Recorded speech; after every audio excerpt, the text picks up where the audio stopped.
Yeah, just the way people greet is just different than what we do in my country, Thailand. Or sometimes I just noticed that when I ask other people, they just give the answer that, oh, I'm good, I'm fine, even though they're not feeling well that day. So it's more like, okay, we do it this way. Okay, here is how I feel the difference when we ask for directions when we are in China and in Canada. I think when it comes to asking for directions in China, it's much easier and much more direct. For example, we'll just say, 你好, 请问到 Eaton Center 怎么走? Translating into English is, hi, please tell me how to go to Eaton Center. However, here in Toronto, we kind of are more polite.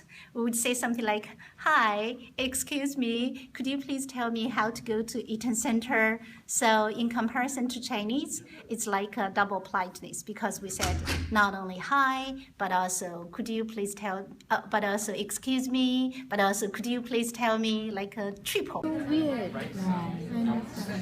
We don't describe everything weird.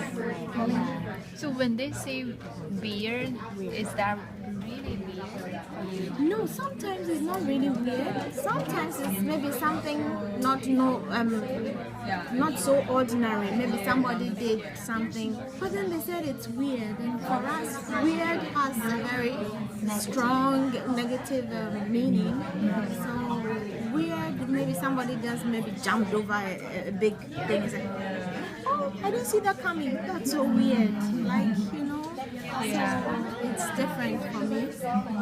I noticed my daughter's friend often say disgusting. If she doesn't like this food, she will say, "Really, that's disgusting." Ew. Right. I told my daughter, I said, that doesn't look.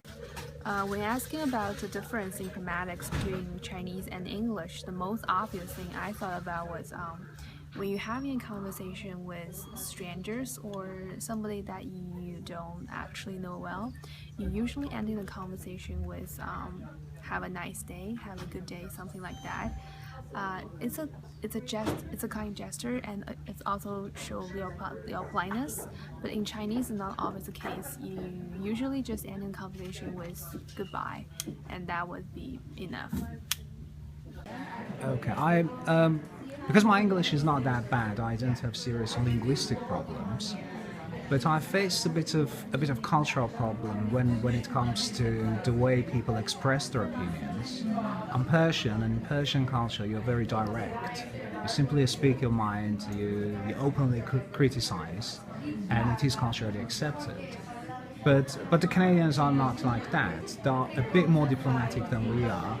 So at the beginning it was a bit difficult for me to realize somebody is criticizing me or somebody is guiding me to do something. For example, if you're a teacher in Iran, you would tell your students that, okay, go and change this paragraph.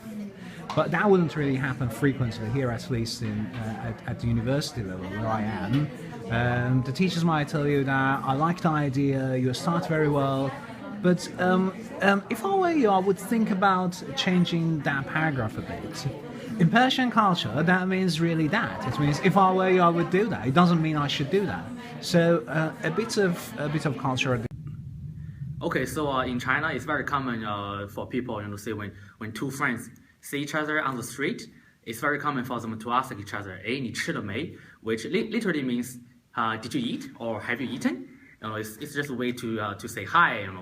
You don't really mean it, but it's just common politeness. But here in Canada, you don't really hear people say, hey, have you eaten yet, or did you eat? Instead, you say, how are you, or what's up, right? You do not ask whether a person has eaten or not. So there's a slight difference there.